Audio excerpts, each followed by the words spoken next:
ভান্ডারী। কি মাছ ভান্ডারী না,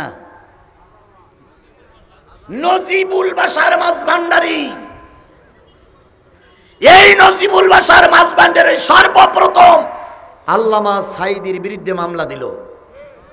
উনি টুপিওয়ালা, মামলা যার হচ্ছে তিনিও কি, যে মামলা দিচ্ছে সেও টুপিওয়ালা, আর যে মামলা খাচ্ছে সেও টুপিওয়ালা।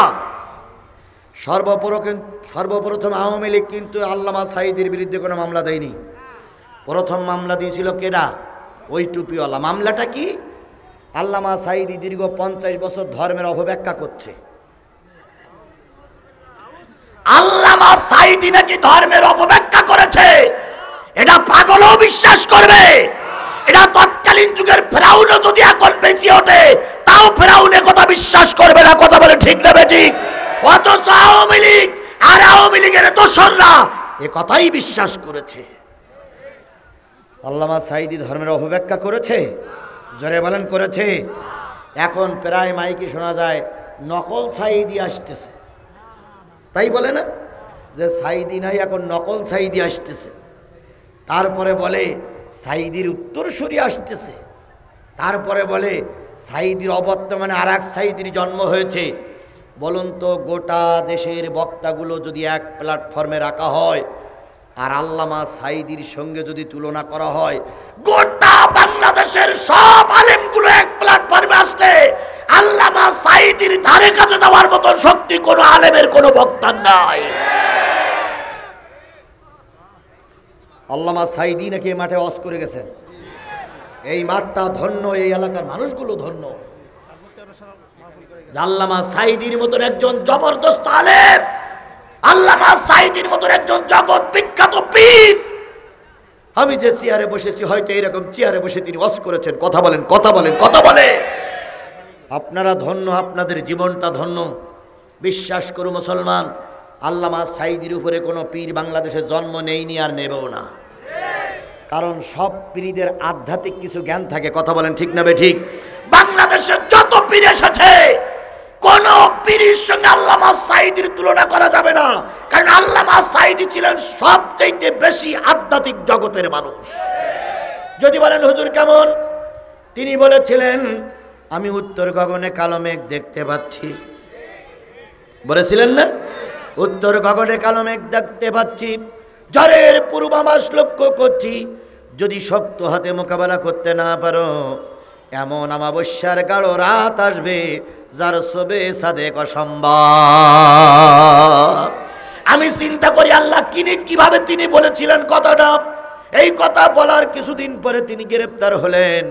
15.5 বছর আমাদের মাথার পরে অমাবস্যার রাত খেলা করেছে। উনি আর একটা কথা বলেছিলেন, ও আওয়ামী লীগ, ও মুজিবারের দল, আলেম ওলামাদের পরে নির্যাতন বন্ধ করো, মসজিদ মাদ্রাসার পরে নির্যাতন বন্ধ করো, নতুবা এমন একটা সময় আসবে পালানোর জন্য ইঁদুরের গর্ত খুঁজে পাবা না।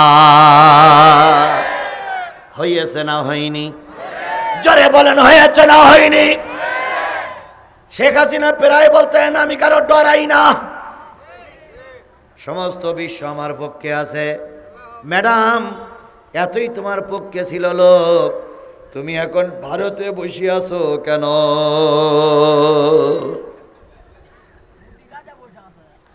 তাহলে আল্লামা সাঈদীর কথা ওটা কাজে লেগেছে না লাগেনি?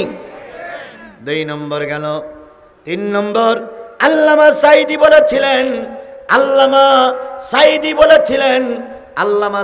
বলেছিলেন একদিন এই দেশ কোরআনের দেশ হবে। আমরা সেইটা এখন দেখতে পাচ্ছি। কোরআন কায়েমের এখন সুন্দর একটা পরিবেশ তৈরি হয়ে গেছে। আল্লাহ যেন এই পরিবেশটা আমাদের ধরে রাখার তৌফিক দান করেন। আবু জেহেল চিন্তা করে কোন অবস্থায় রামপন্থী বামপন্থীর হাতে ক্ষমতা তুলে দেওয়া যাবে না। আগামী নির্বাচনে ডাইন ব্লকের লোক, তাই বিএনপি হোক আর জামাতের হোক, বগুড়ার থেকে যাদেরকে সিলেক্ট করা হবে আমরা সকলে মিলে কোরআন জাতীয় সংসদে পাঠানোর জন্য কোরআনের পক্ষেই সাপোর্ট দেব। কারা কারা রাজি আছেন? 2 হাত উঁচু করে আল্লাহরে দেখা।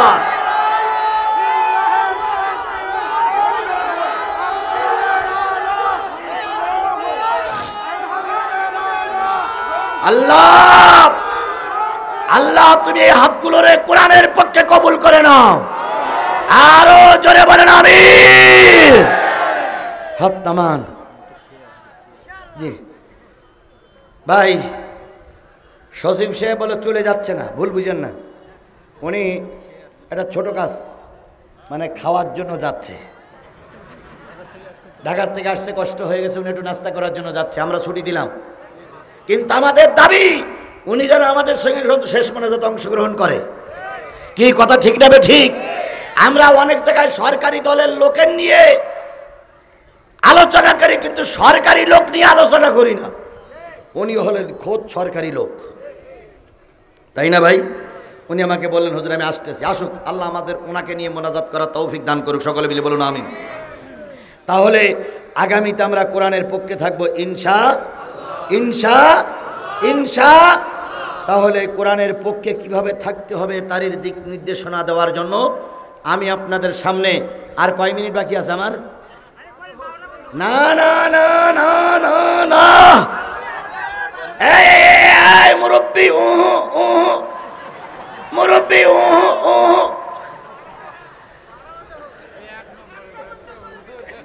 বসেন। আচ্ছা শোনেন, আরে বাবা দেরি করো। শোনেন ভাই, এই কিছু লোক কয় কি 1 নম্বরে যাচ্ছে, তাই না ভাই? আবার কিছু কয়েক লোক কয় 2 নম্বরে যাচ্ছে।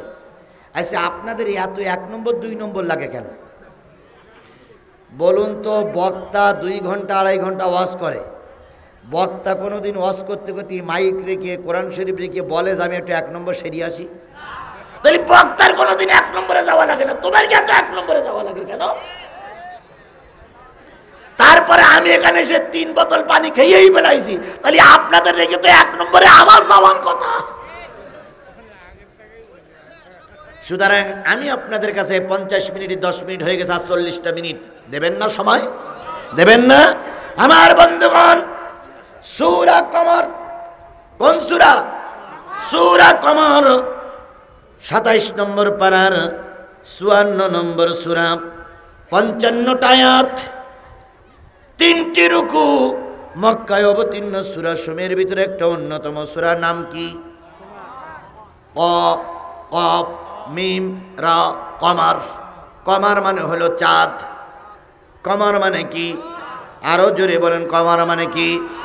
আল্লাহর নবীর পরে এই সূরাটা যখন নাজিল হলো, আল্লাহর নবী ছিলেন তখন মহাবিপদে। কিসের ভিতরে ছিলেন? মহাবিপদে ছিলেন। আবু জেহেল বাহিনী হাজারো চেষ্টা করলো নবীরে কালেমার দাওয়াত থেকে দূরে রাখার জন্য। আমি কিন্তু সূরা কমারের আলোচনা করতেছি। নবীরে কলেমার থেকে দূরে রাখার জন্য প্রথম লোভ দেখালো, তারপরে নারী দিল, তারপরে গাড়ি দিল, তারপরে বাড়ি দিতে চাইল, তারপরে বলল রাতের অন্ধকারে এমপি বানাইয়া দেব। এ হলো হ্যাডাম নেতা। হ্যাডাম নেতা আমাদের গত নির্বাচনে সব হ্যাডাম নেতারাই পাশ করেছে। কথা বলেন ঠিক না বেঠিক? বগুড়ায় অনেক বিএনপি পন্থী এমপিরে কিনতে চেয়েছিল, মোশাররফরে কিনতে চেয়েছিল, কিন্তু এই জালেমের কাছে বিএনপির নেতা কর্মীরা বিক্রি হয়নি। তবে সবাইকে এক দাড়ি পাল্লা হিসেব করবে না। কিছু বিএনপি নেতা, কিছু ডান বলাকের লোক তাদের লোভে পড়ে বিক্রি হয়ে গেছিল। আল্লাহর নবীকে লোভ দেখানো হলো। আল্লাহর নবী লোভের কাছে কি মাথা নত করলেন? এই মুসলমান কথা বলেন, লোভের কারণে কি মাথা নত করলেন? এবার আবু জেহেল চিন্তা করলো আমাদের কথা জাতি শোনে না, আমাদের কথা জানি বুঝতেছে না। আমরা যদি এই হুজুরির পরিবর্তে আর একটা হুজুর, এই হুজুরির বিপক্ষে আর একটা হুজুরকে মাঠে নামাই দিতে পারি, তাহলে সেই হুজুরির ফতোয়া জাতি গেলবে। আমাদের মতন আবু জেহেলের কথা জাতি গেলবে না। তাই শুরু হলো হুজুর কেনাকাটার পর্ব শুরু হলো। এই শেখ হাসিনা ফেরাউনের বাচ্চাই টাপ্প, ফেরাউনের বাচ্চা ইয়াও ঠিক সেই পরিকল্পনাই করেছিল। কথা বলে ঠিক না ঠিক? আল্লামা সাঈদীকে ধর্ষণকারী বানালো, আল্লামা সাঈদীকে যুদ্ধাপরাধী বানালো, আল্লামা সাঈদীকে হিন্দুদের বাড়ি ঘরদোর পোড়ানোর মামলা দিল। শেখ হাসিনা চিন্তা করলো, এই মামলাগুলো যদি আমি দেই আর এই মামলাগুলো যদি জাতির সামনে আমি উত্থাপন করি, জাতি আমারে গালাগালি করবে।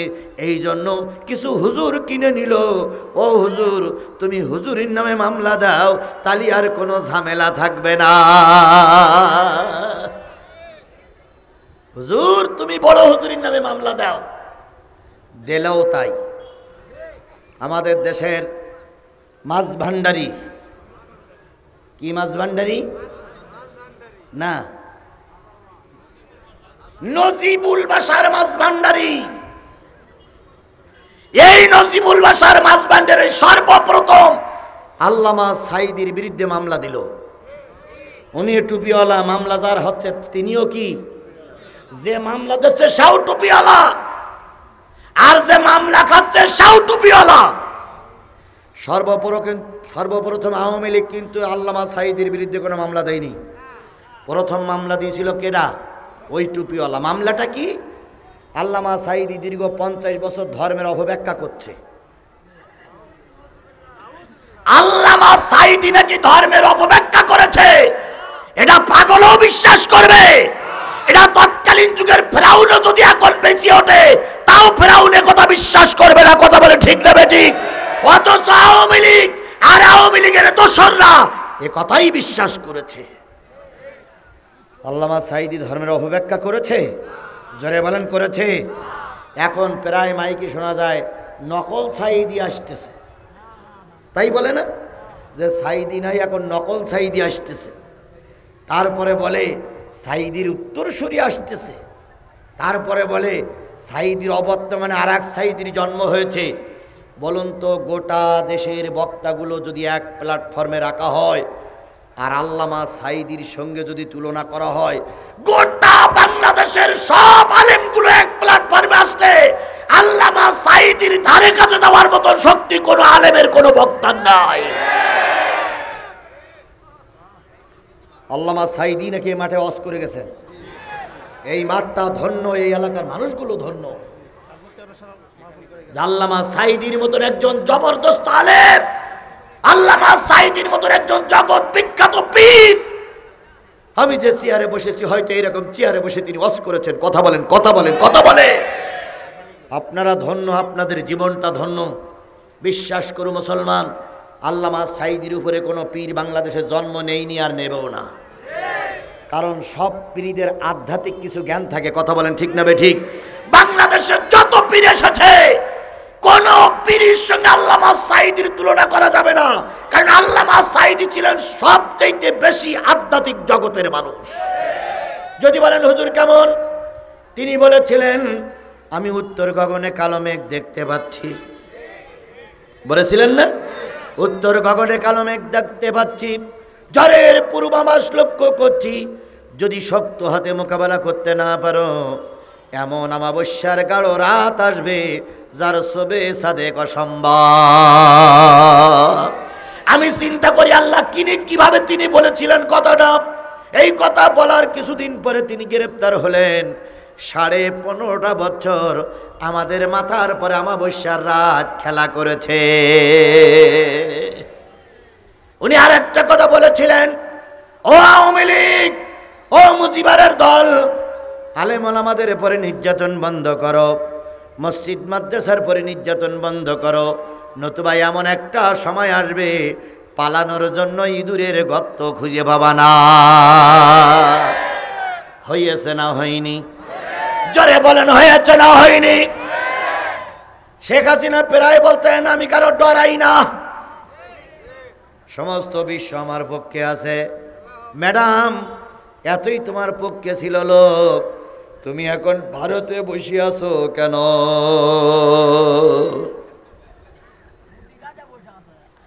তাহলে আল্লামা সাঈদীর কথা ওরা কাজে লেগেছে না লাগেনি? 2 নম্বর গেল। 3 নম্বর, আল্লামা সাঈদী বলেছিলেন, আল্লামা সাঈদী বলেছিলেন একদিন এই দেশ কোরআনের দেশ হবে। আমরা সেইটা এখন দেখতে পাচ্ছি। কোরআন কায়েমের এখন সুন্দর একটা পরিবেশ তৈরি হয়ে গেছে। আল্লাহ যেন এই পরিবেশটা আমাদের ধরে রাখার তৌফিক দান করেন। আবু জাহেল চিন্তা করলো, আমাদের ফতোয়ায় কাজ হলো না, আমাদের মামলায় কাজ হলো না, মুহাম্মাদের বিরুদ্ধে একজন হুজুর লাগাইয়া দাও। হুজুরদের শত্রু কিন্তু হুজুররাই, হুজুরদের শত্রু কিন্তু হুজুররাই। কথা বলেন ঠিক না ঠিক? যদি কোনো পাগড়ি পরা হুজুর এখানে ওয়াজ করে, কিছু লোক কয় ওটা হলো কওমি হুজুর, আমি চলে গেলাম, আছে না? আবার যদি আমার মতো লম্বা টুপি পরে কেউ মাসে কথা বলতে ওঠে, কিছু পাগড়ি পলা হুজুররা যায় আর কয় এটা জামাইতে হুজুর।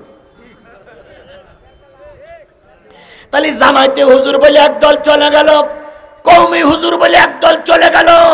নিঃসন্দেহ নিঃসন্দেহ নিঃসন্দেহ এ কথাটা ঠিক নয়।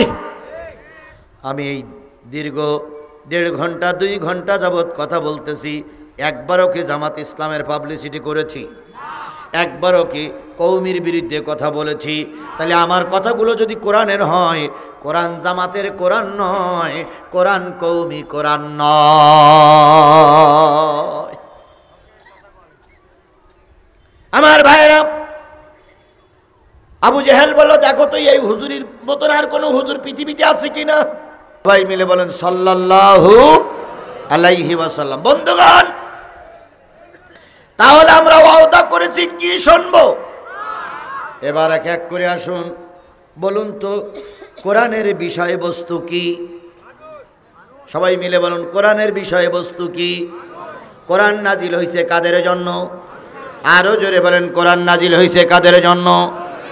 এ কোরআন শুধু মুসলমানের নয়, এ কোরআন হিন্দুর নয়, এ কোরআন খ্রিস্টানের নয়, এ কোরআন বৈদ্য পাদ্রীর জন্য শুধু নয়, এ কোরআন সকল মানুষের জন্য।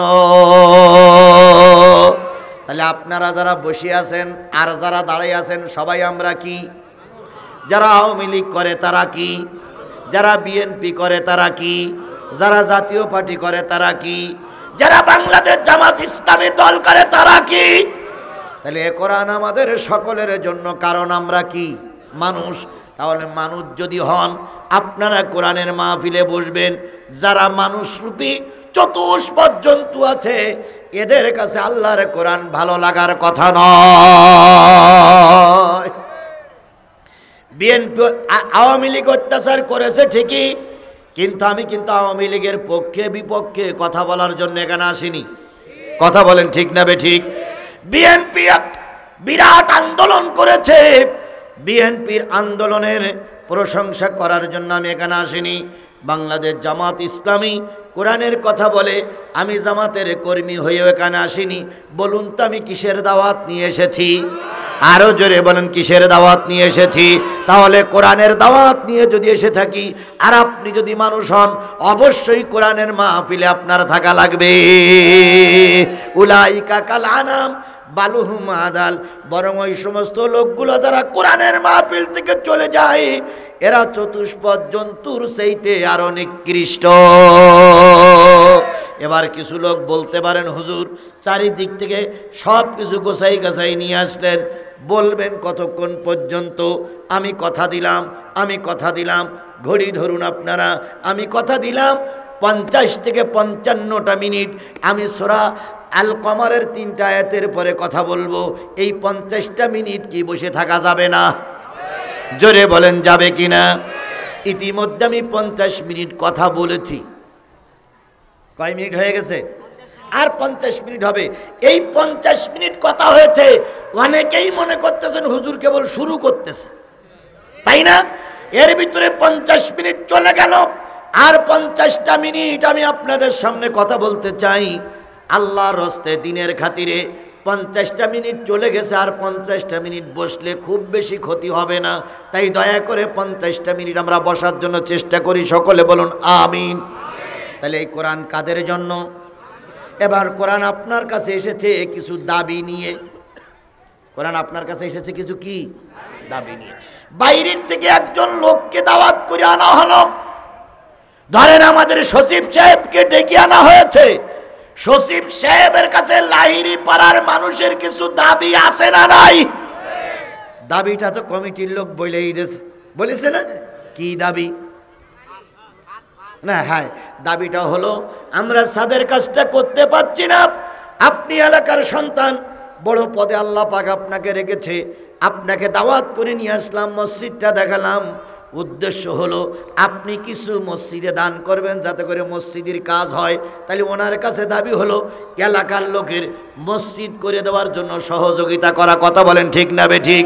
তাহলে গ্রামের লোক, এলাকার লোক ওনার কাছে দাবি করলেন মসজিদের। আর এই মহাগ্রন্থ আল্লাহর কোরআন আপনার কাছে এসেছে, এই কোরআনের কি কোনো দাবি দাবা নেই? এই কোরআনের কি কোনো দাবি দাবা নেই? কোরআন কি এমনি আপনার কাছে এসেছে? তা হতে পারে না।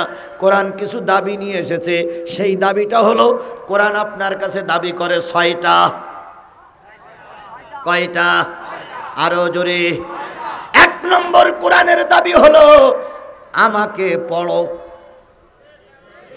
কোরআনের প্রথম দাবি কি? পড়ো। কোরআনের প্রথম আয়াত হলো ইকরা। ইকরা, ইকরা, ইকরা মানে কি? তাহলে কোরআন যদি কেউ শুনতে চায়, কোরআনের মাহফিলে যদি কেউ বসে, কোরআনের 1 নম্বর দাবি আমাকে পড়ো। কোরআনের 2 নম্বর দাবি, ভালো করে খেয়াল করেন, আমি সংক্ষেপে যে ওখানেই যাব। কোরআনের 2 নম্বর দাবি শুধু পড়লি হবে না, বুঝে বুঝেই পড়ো। বলুন তো, শুধু আলিফ লাম মিম যালিকাল কিতাবু লা রাইবা ফি পড়া আর বুঝে বুঝে পড়া দুটো জিনিস কি এক? আরো জোরে বলেন, দুটো জিনিস কি এক? যারা বুঝে পড়ে তাদের জীবনের পরিবর্তন আসে। অনেক মানুষ সারা জীবন কোরআন খতম করলো, কোরআনের পক্ষে না থেকে ফিরাউনের পক্ষে সাপোর্ট করে, কারণ সে শুধু কোরআন শরীফ পড়ে, কোরআন বোঝে না। তাহলে কোরআনের 2 নম্বর দাবি আমাকে শুধু পড়লি হবে না, কি করিয়ে পড়ো? বুঝে বুঝে পড়ো। আয়াত একটা হোক, বেশি না। কয়টা আয়াত? সেইটার শানে নজুল পড়েন, প্রেক্ষাপট পড়েন, অর্থ পড়েন, ব্যাখ্যা পড়েন। প্রতিদিন একটা করে আয়াত যদি বুঝে পড়ি, তাহলে বছরে কয়টা আয়াত পড়া হবে? 365টা আয়াত যদি বুঝে বুঝে পড়েন, দেখবেন 2 বছর পরে আপনি হয়ে যাবেন মাওলানা। আর যে মাওলানা এখন গাঁজাখুরি কথা বলতেছে, ওই মাওলানা আর চান্স পাবে না। তাহলে কোরআনের 2 নম্বর দাবি আপনি শিক্ষিত হন, সচিব হন, মাওলানা হন, শিক্ষক হন, প্রিন্সিপাল হন, দেশের প্রধানমন্ত্রী হন, সেনাবাহিনীর প্রধান হন। কোরআনের 2 নম্বর দাবি যতটুকু পড়বেন বুঝে বুঝে পড়বেন। রাজি তো? রাজি তো? কোরআনের 3 নম্বর দাবি, ভালো করে খেয়াল করেন, কোরআনের 3 নম্বর দাবি যতটুকু বুঝেছো ততটুকুর পরে আমল করো। কু আনফুসিকুম ওয়া আহলিকুম নারা। তুমি নিজে যখন বুঝেছো এই কাজটা অন্যায়, এই কাজটা ভালো, তোমার পরিবারকে বোঝাও। নিজে আমল করলে চলবে না, নিজে আমল করো, পরিবারের লোকদেরকেও আমল করা। তাহলে কোরআনের 3 নম্বর দাবি যতটুকু বুঝেছো ততটুকু কি করো? আচ্ছা বলুন তো, মানা আর না মানা দুটো জিনিস কি এক? ইবলিস শয়তান জানতো কিন্তু মানতো না, আর আপনি আমি জেনে যদি মানি তাহলে এইটা আমাদের জন্য উত্তম। তাহলে কোরআনের 3 নম্বর দাবি যতটুকু জেনেছে ততটুকু কি করো? মানো। কোরআনের 4 নম্বর দাবি শুধু তুমি মানলে হবে না, পরিবার আহাল বর্গকে কোরআনের দাবিটা বুঝাও। কোরআনের পক্ষে তাদের ডাকো, কোরআনের পক্ষে তাদেরকেও ডাকো। তুমি নিজে জাহান্নামে যাবা না, তাদেরকেও জাহান্নামে যেতে দেওয়া না। তাহলে কোরআনের 4 নম্বর দাবি হলো দাওয়াতি কাজ চালু করে মানুষকে কোন পথে আহ্বান করো? কোরআনের পথে। ওমান আহসানু কওলাম মিম্মান দাআ ইলাল্লাহ ওয়া আমিলা সালিহান ওয়া ক্বালা ইন্নানি মিনাল মুসলিমিন।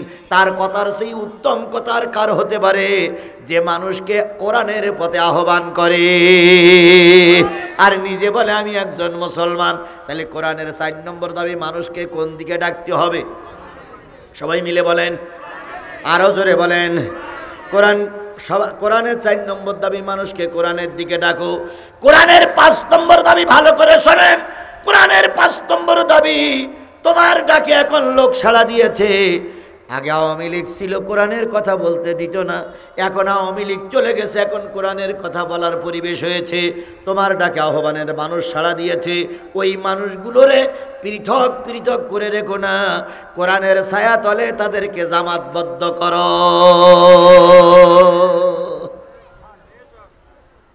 কোরআনের 5 নম্বর দাবি, মানুষ যারা এসেছে তাদেরকে কি করতে হবে? জামাতবদ্ধ করতে হবে। জামাতবদ্ধ মানে একত্রিত করা। জামাতবদ্ধ মানে কি? এর নাম হলো জামাত ইসলাম না।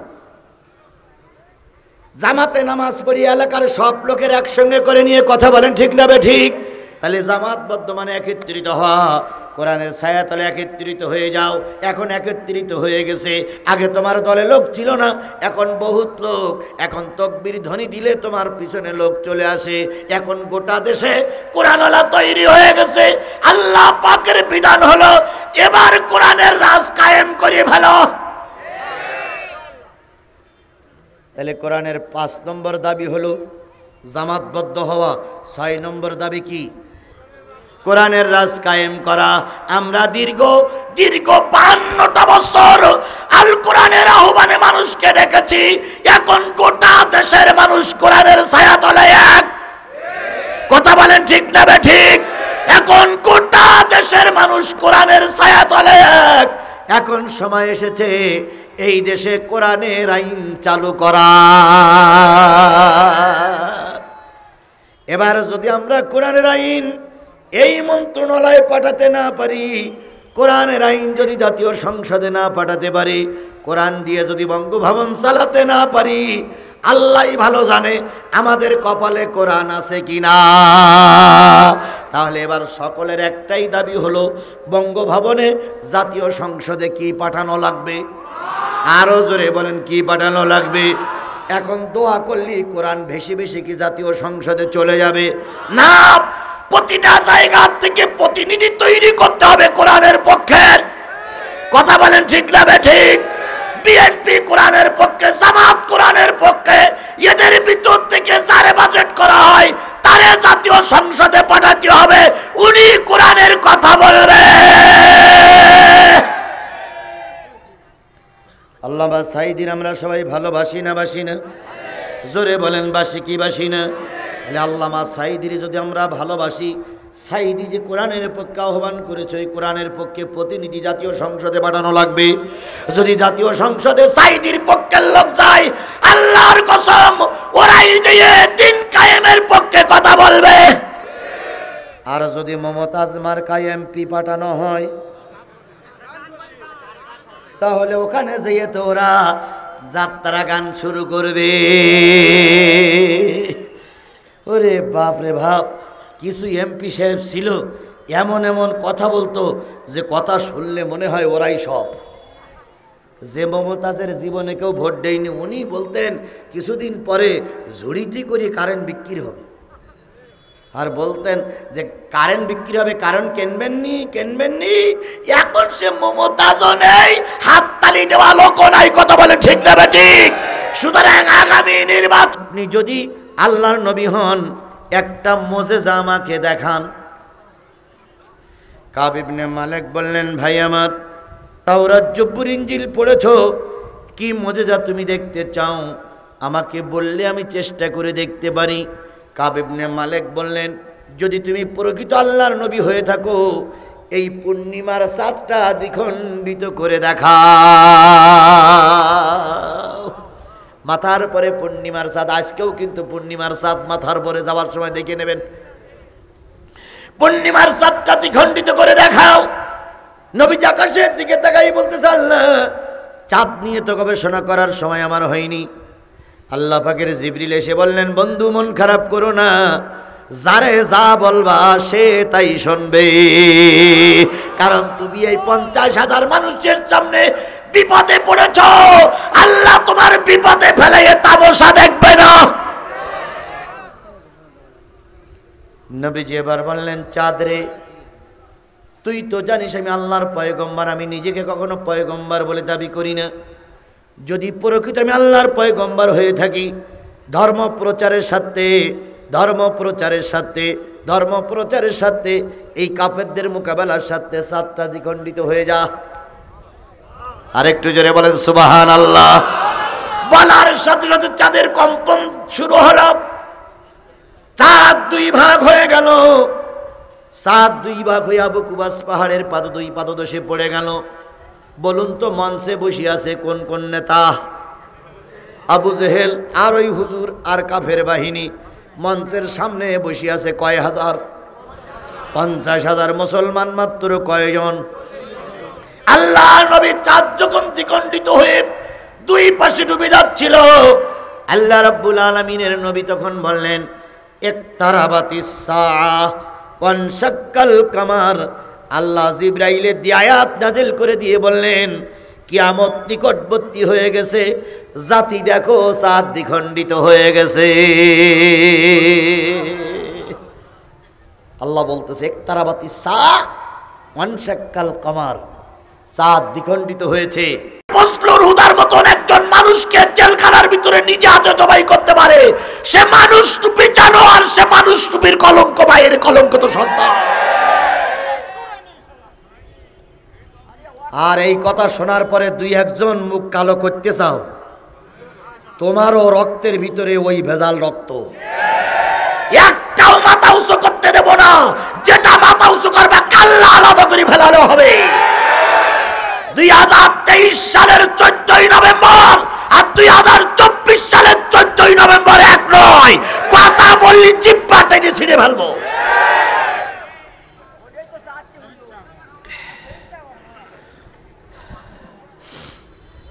হয় বোঝোতে বোঝো, আর না বুঝলে আপা যে পথে গেছে তুমিও সেই পথে চলে যাও। তোমার মতন চোর, তোমার মতন ডাকাত, তোমার মতন খুনি, তোমার মতন সন্ত্রাসী বাংলাদেশে থাকা দরকার নাই, দরকার নাই, দরকার নাই। চলবে চলবে চলবে, বাস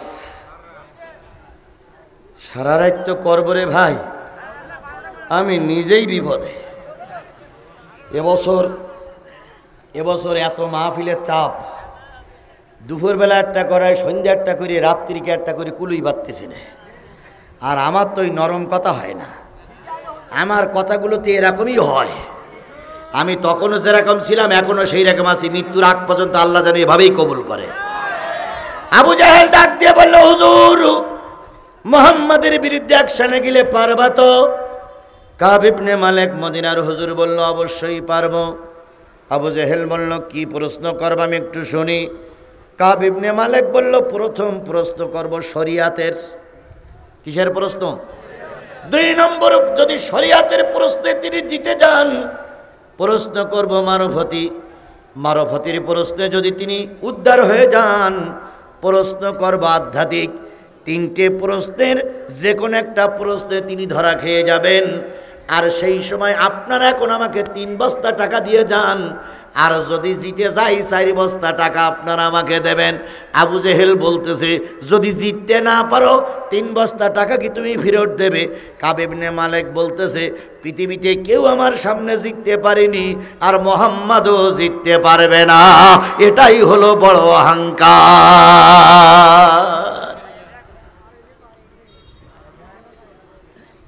এরকম অহংকারী হুজুর আমাদের সমাজে ছিল না? ছিল না?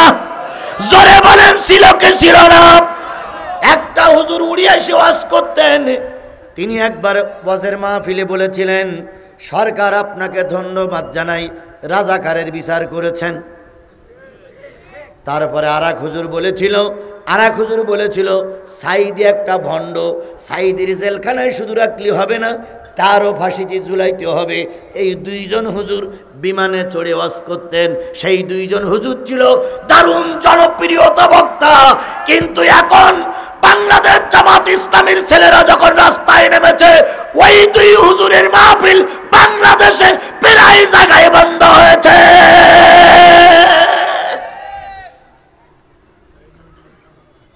কাব ইবনে মালিক বলতেছে আমার সামনে বহাস করে পারবে এমন কোনো লোক নাই।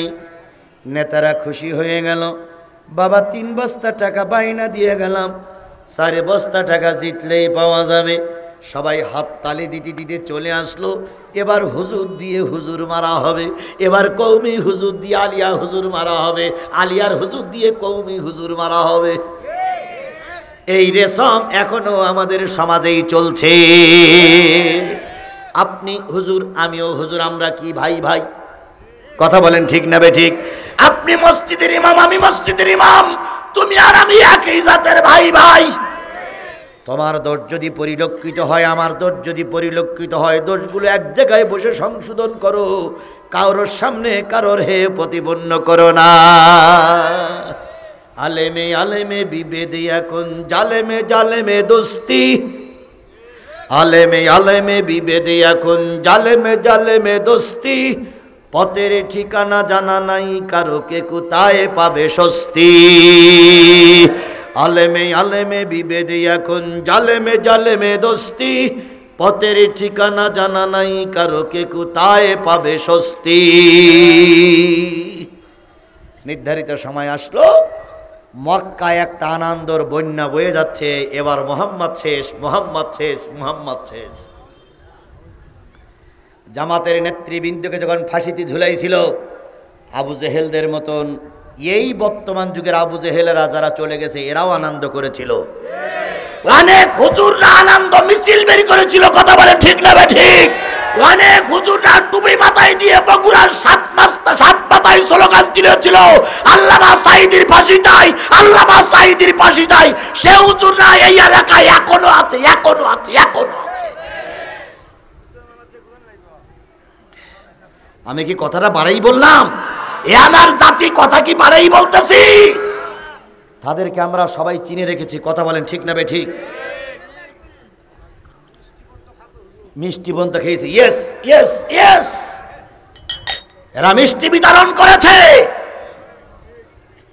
কাব ইবনে মালিক আসবে, আবু জেহেল বাহিনী ঢোল তাবলা বাজাইতে শুরু করলো। নবীজি কিছুই বুঝতে পারে না।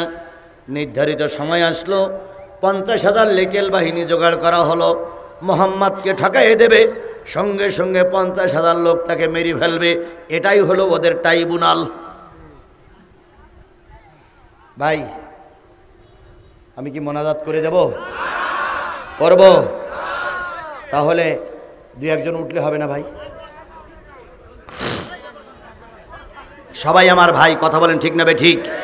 বিএনপি আমার ভাই, জামাত আমার ভাই, তাবলিগ আমার ভাই, সরমনাই আমার ভাই, হেফাজত আমার ভাই। কারণ সবাই আমরা কিওয়ালা? টুপিওয়ালা। সবাই আমরা নামাজি। কথা বলেন ঠিক না বে ঠিক?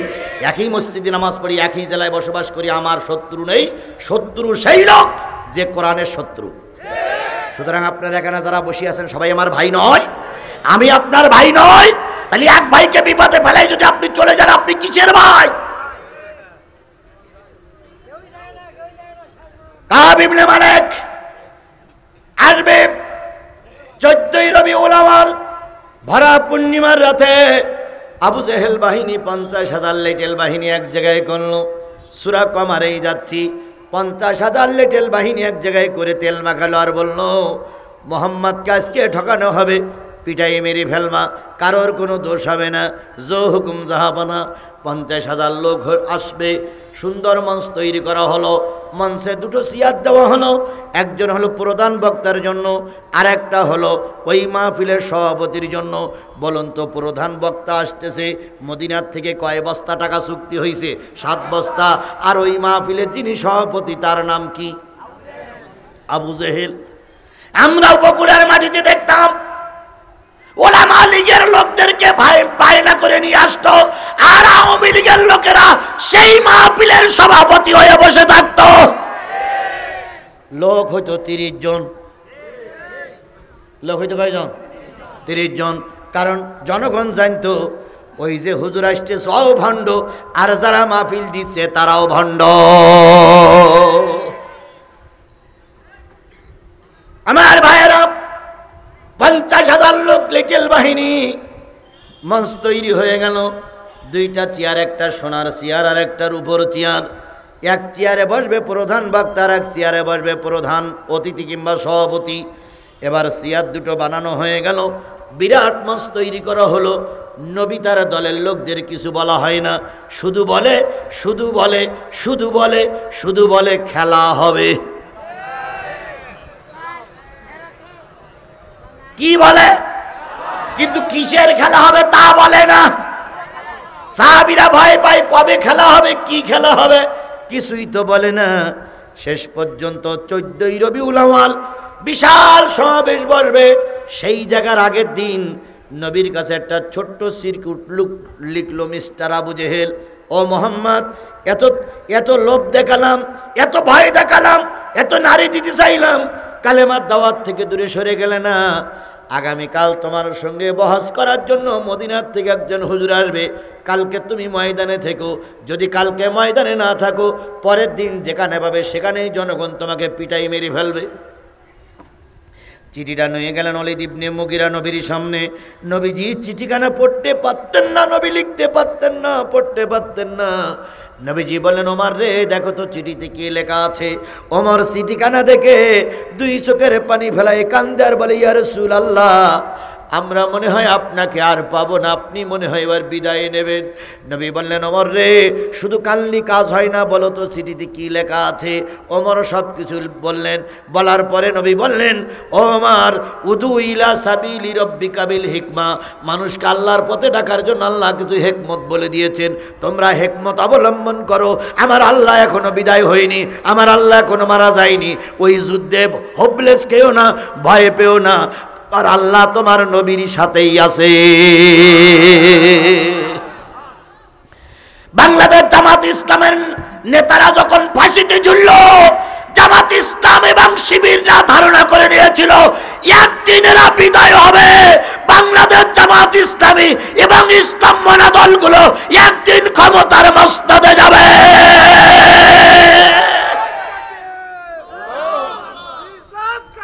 সেই সময় এখন আমাদের হাতছানি দিয়ে ডাকতেছে, কথা বলেন ঠিক না বে ঠিক? এই সময়টা আমরা অবহেলা করলে চলবে না, এই সময়টাকে অবশ্যই কাজে লাগানো লাগবে। নবীজি বলেন, ওমর, কয়জন আমরা মুসলমান? ইয়া রাসূলুল্লাহ, আপনি বাদে আমরা 40 জন। আপনি বাদে? নবীজি বললেন, 2 জন করে কাতারবদ্ধ হও। আগামীকাল সন্ধ্যার আগেই 20টা জায়গায় 2 জন করে বসে পড়বা। ওরা থাকবে কয় হাজার, আর তোমরা থাকবা 40 জন। 20 জায়গার থেকে দাঁড়িয়ে বলবা, অন্যায় কোনো বিচার আমরা মানি না।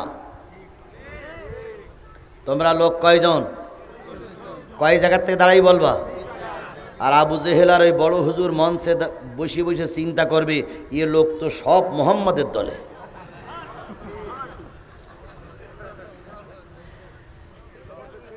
এর নাম আছে উদু ইলা সাবিলি রব্বিকা বিল হিকমা।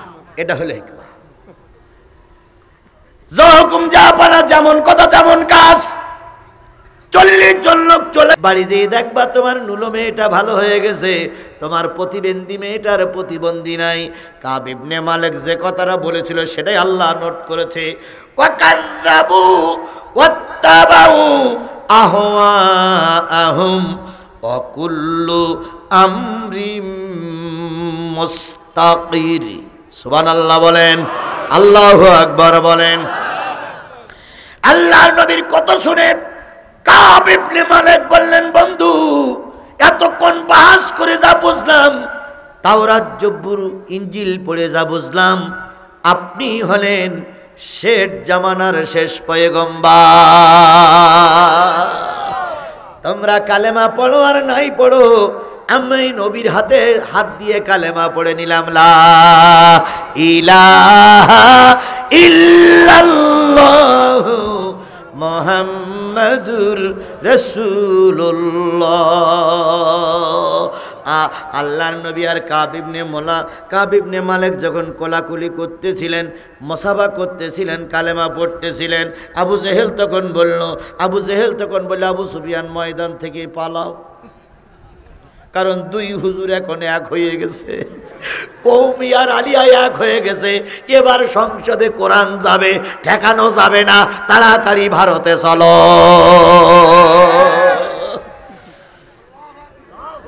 মেলে মেলে মেলে মেলে আল্লাহ রাব্বুল আলামিন ওই কথাটাই বলছো, কাযযাবু ওয়াত্তাবাউ।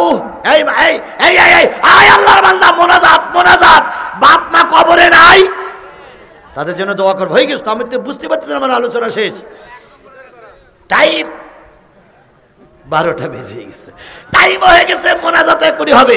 আমি শুধু বলি, যখন এত কিছু বোঝার হলো, তারপরে এই আবু জেহেল বাহিনী কি ইসলাম গ্রহণ করলো?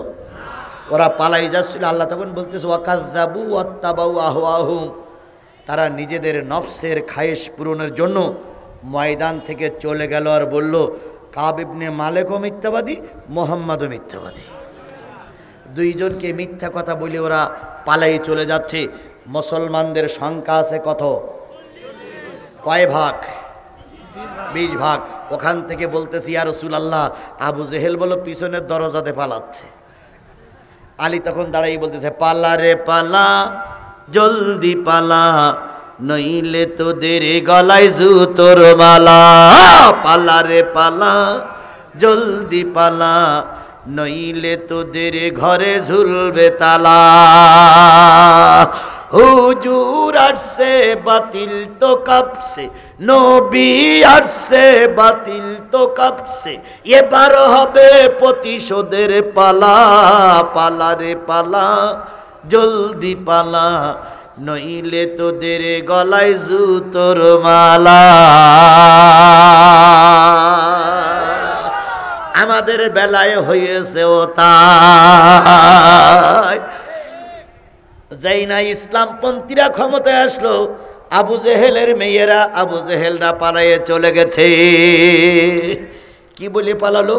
অকুল্ল আমরি মুস্তাকির। ওরে বাপরে বাপ, ওরে বাপরে বাপ, ওরে বাটপার। ওরা তখন বললো, ওরে বাপরে বাপ, এরা সব এক হয়ে গেছে, আর থাকা যাবে না, পালা, শিগগির বিমানে স্টার্ট দে। ওরা পালাই চলে গেল। সত্যটা গ্রহণ আবু জেহেল করিনি, এরাও সত্যটা গ্রহণ করছে না। কথা বলেন ঠিক না বেঠিক? সুতরাং আজকের এই মাহফিলের শেষ শিক্ষা হলো, আপনারা আমরা কি সবাই কোরআনের পক্ষে থাকতে চাই? কোরআনের পক্ষে যদি আপনি থাকেন, আপনার 1 নম্বর কাজ হচ্ছে 5 ওয়াক্ত সালাত আদায় করতে হবে। যে ব্যক্তি 5 ওয়াক্ত সালাত আদায় করে না, সে বড়, যত বড় হুজুর হোক, সে আসলে মুসলমান না। তাহলে আজকের থেকে নিয়ত করব, যতদিন বেশি আছি কোরআনের ছায়াতলে থাকবো, কয়েকটা নামাজ ঠিক মতন আদায় করব। কারা কারা 5 ওয়াক্ত নামাজ আদায় করবেন বলে নিয়ত করেছেন, আল্লাহরে দেখাই দেন। জোরে একটা তাকবীর দেন, নারায়ে তাকবীর। 1 নম্বর। 2 নম্বর, যতদিন বেঁচে আছি মিথ্যা কথা বলবো না, ইনশাল্লাহ। 3 নম্বর, যতদিন বেঁচে আছি কারোর আমানাতের খেয়ানাত করব না। 4 নম্বর, মেয়েদের জন্য বলি, যত মা বোন আসছেন নিয়ত করুন, অশুনলে শুধু হবে না, নিজের শরীরের হেফাজত করতে হবে। যে নারী পর্দা করে না, তার ওয়াজের 1 পয়সাও দাম নাই। এই জন্য সকল মা বোনদের পায়ের পরে হাত রেখে বললাম, আপনার মতন একজন মায়ের থেকে আমাদের সচিব সাহেব জন্ম নিয়েছি, আপনার মতন একজন মায়ের পেট থেকে আমি আজিজুল ইসলাম জন্ম নিয়েছি। সুতরাং আপনার পেটটা অত্যন্ত দামি পেট মা। ওই দামি পেটটা যদি দামি করে রাখতে পারেন, আপনার পেটের থেকে সচিব জন্ম নেবে, আপনার পেটের থেকে আজিজুল হক জন্ম নেবে, আপনার পেটের থেকে মামুনুল হক জন্ম নেবে, আপনার পেটের থেকে আমির হামজা জন্ম নেবে, আপনার পেটের থেকে আব্দুল্লাহ আলামিন জন্ম নেবে, আপনার পেট থেকে আল্লামা সাঈদী জন্ম নেবে। সুতরাং আপনার পেটটা ঠিক করুন, আপনি পদ্মাশীলা হন, স্বামী যে কায়দার হোক সেই কায়দার খেদমত করেন। আর নারী পুরুষ আমাদের সকলের আজকে শপথ হবে, যতদিন এই বাংলার জমিনে কোরআন দিয়ে দেশ শাসিত না হবে, ততদিন পর্যন্ত ময়দান ছেড়ে ঘরে বসে থাকবো না। আজকের থেকে, এই মুহূর্তে থেকে নিয়ত করলাম, কোরআন প্রতিষ্ঠা না হওয়া পর্যন্ত 1 সেকেন্ডের জন্য ময়দান বাতিলের কাছে ছেড়ে দেব না, দেব না, দেব না, দেব না, দেব না। আল্লাহ আমাদের এই কয়টা ওয়াদার পরে টিকে থাকার তৌফিক দান করুক। আপনি, আমি, সচিব, মাওলানা সাহেব সবাই যেন এক জান্নাতের ভিতর থাকতে পারি। আল্লাহ আমাদের সবাইকে এক জান্নাতের মেহমান হিসেবে কবুল করুক। ওয়া আখিরু দাওয়ানা আনিল হামদুলিল্লাহি রাব্বিল আলামিন। সূরা ফাতিহা ইখলাস শরীফ পড়ি। বিসমিল্লাহির রহমানির রহিম। আলহামদুলিল্লাহি রাব্বিল আলামিন আর রহমানির রহিম মালিকি ইয়াউমিদ্দিন। ইয়্যাকা না'বুদু ওয়া ইয়্যাকা নাস্তাঈন। উঠলে হবে না, দোয়া হবে। গায়রিল মাগদুবি আলাইহিম ওয়ালাদ-দাল্লিন কুল হুয়াল্লাহু আহাদ আল্লাহুস সামাদ লাম ইয়ালিদ ওয়া লাম ইউলাদ ওয়া লাম ইয়াকুল লাহু কুফুয়ান আহাদ। আগামীকাল সকাল 9টায় এইখানেই, আগামীকাল সকাল 9টায় মহিলা সমাবেশ হবে। সকলের মা বোনদের পাঠিয়ে দেবেন, কারণ আমরা যা শুনলাম এসেছে, নিকটবর্তী হয়ে গেছে, কিয়ামত সামনে এসেছে, চাঁদ দ্বিখণ্ডিত হয়ে গেছে।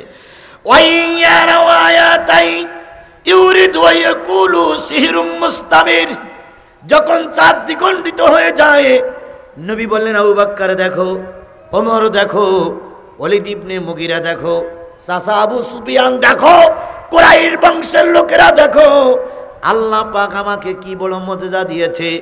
আমার হাতের ইশারায় চাঁদটা দ্বিখণ্ডিত হয়ে পাহাড়ের দুই পাদদেশে পড়ে গেছে। দেখো দেখো দেখো দেখো দেখো।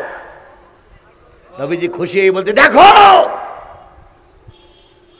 চাঁদ দ্বিখণ্ডিত হয়ে গেল। সামনে আছে কয় হাজার। কোন লাইটের ব্যবস্থা সেদিন ছিল না, চাঁদের আলোয়রা সমাবেশ করতেছিল। পূর্ণিমার চাঁদটা যখন অন্ধকার হয়ে গেল, অবশ্যই ফিরে আসলো। ওই 50,000 লোকের সাথে ছিল লাঠি, তারা এখন লাঠি উঁচু করে বলতেছে, ও আবু জেহেল চাঁদ জাগায় লাগা। যদি চাঁদ আর 15 মিনিট অন্ধকার করে থাকে, যে লাঠি নিয়ে এসেছিলাম মুহাম্মাদের বিপক্ষে ব্যবহার করার জন্য, সেই লাঠি কিন্তু এখন তোমার বিপক্ষে ব্যবহার হবে। শেখ হাসিনা রহমাতুল্লাহ আলাইহি, শেখ মুজিবুর খলিফাতুল্লাহ আলাইহি, এদের জাতিদের যে উপহার দিয়েছে, ওই জাতির আওয়ামী লীগের নেতা কর্মীরা বলতেছে আমরা না খেয়ে থাকবো, তবুও শেখ হাসিনা যেন আর ফিরে না আসে।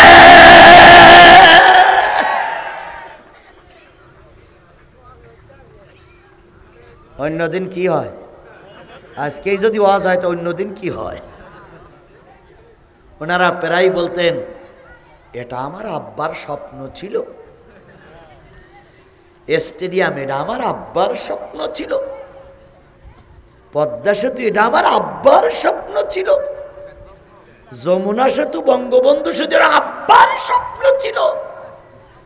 তাহলে সব যদি আব্বার স্বপ্ন থাকে, আপনি পালাই গেলেন, ওটাও আব্বার স্বপ্ন ছিল।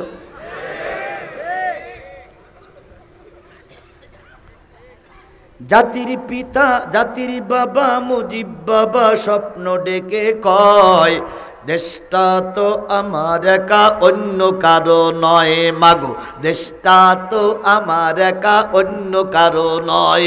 জাতির বাবা মুজিব বাবা স্বপ্ন ডেকে কয়, দেশটা তো আমার একা অন্য কারো নয়। আমার কন্যা শেখ হাসিনা, সব বলো স্বপ্ন ডেকে ডেকে বলতে বলো ভাই, দেখুন সব যদি স্বপ্ন দেখে এটাও স্বপ্ন। আমার কন্যা শেখ হাসিনা, সে যে কারোর ধারে ধারে না, দড়ি তাহার বান্দা আছে দিল্লির খোটায়, দড়ি তাহার বান্দা আছে দিল্লির খোটায়। দেশটা তো আমার একা অন্য কারো নয়, মাগো দেশটা তো আমার একা অন্য কারো নয়। তিলক পরে মাঝে আমার মন কেড়েছে দিল্লির দাদা,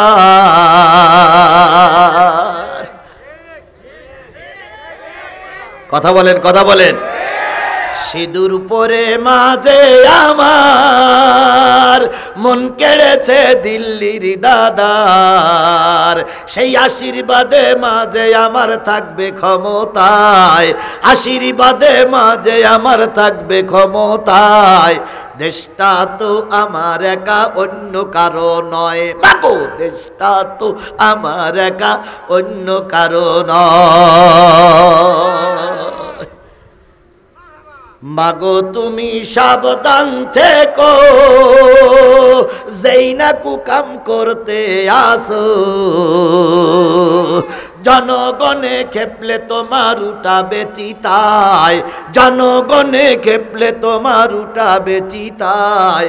এই ওসিয়াত করে গেলাম যাওয়ার বেলায়, বাকো এই ওসিয়াত করে গেলাম যাওয়ার বেলায়।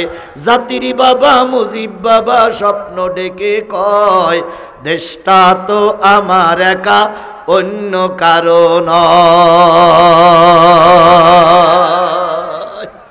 কথা ঠিক, কথা ঠিক।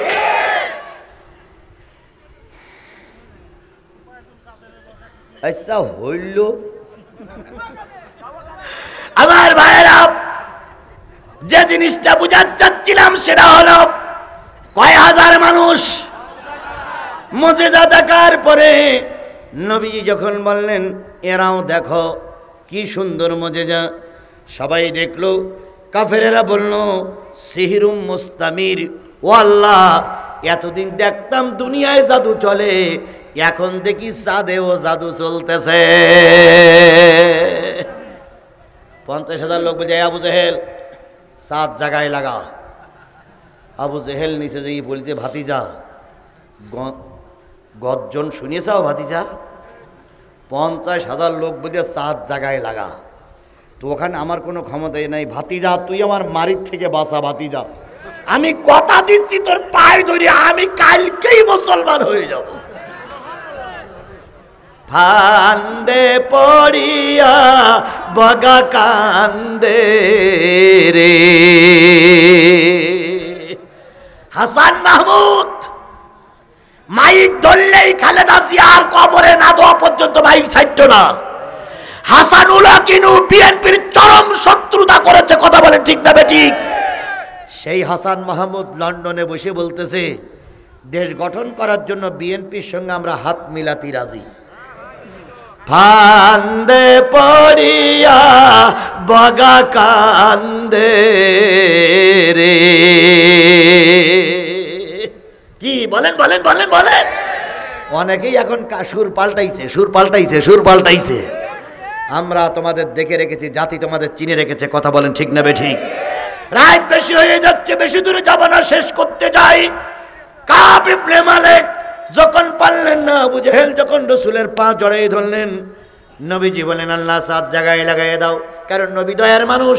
আবু জেহেলের কান্নায় নবীর দয়া এসে গেছে, 4 জায়গায় লাগাইয়ে দাও। 4 জায়গায় লাগানো হলো। এবার আবু জেহেল বলতেছে বলিলাম না হুজুর তুমি পারবা না, টাকা যে 3 বস্তা নেছা ওটাও ফেরত দাও। কাব ইবনে মালিক তখন বলতেছে প্রশ্ন করতেছিলাম কয়টা হয়েছে, কয়টা?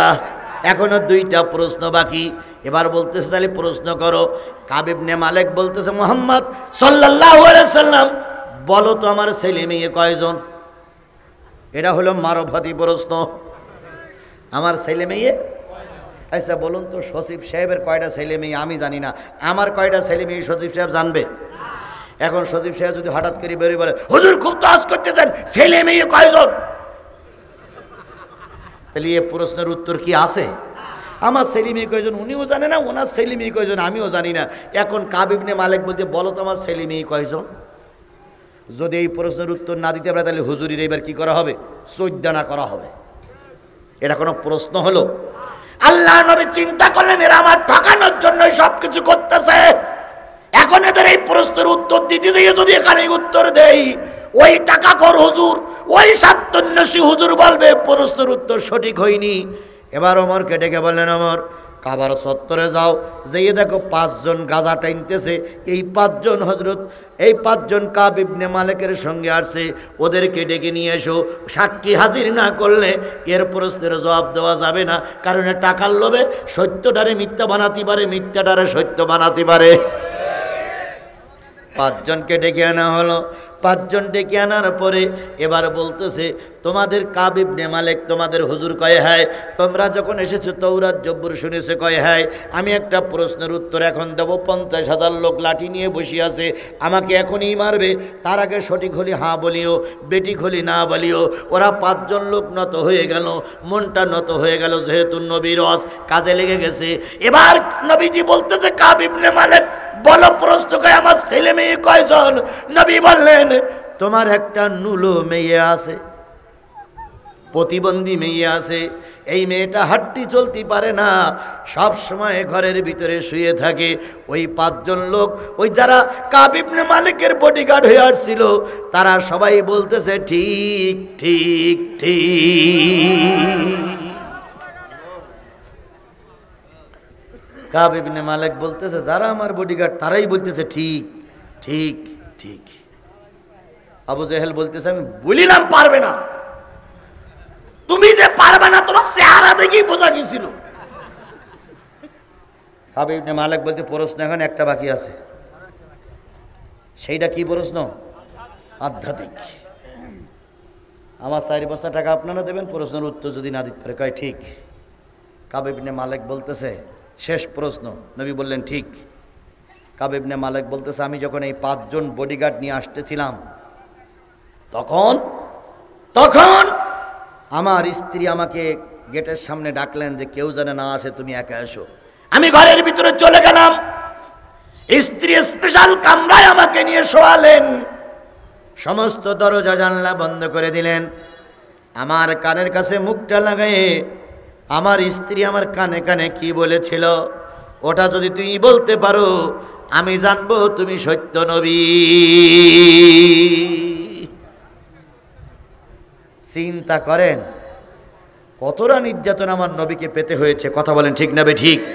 এবার কাব ইবনে মালিকের প্রশ্ন শুনে বলতেছে বাইরে আগের দুটো প্রশ্নের উত্তর শুনে তুই যদি বুঝিস আমি সঠিক কথা বলেছি, আমার 3 নম্বর প্রশ্নের উত্তর হলো স্ত্রী তোমাকে ঘরের ভিতরে ডেকে কানের কাছে মুখ লাগাইয়ে বলেছে স্বামী তাওরাত আমাকে শুনাইয়াছ, জব্বুর আমাকে শুনাইয়াছ, ইনজিল আমাকে শুনাইয়াছ, সব কেতাবাদি শুনি আমি যা বুঝেছি তুমি যে লোকটার সঙ্গে বহস করতে যাচ্ছ উনি আল্লাহর পয়গম্বর,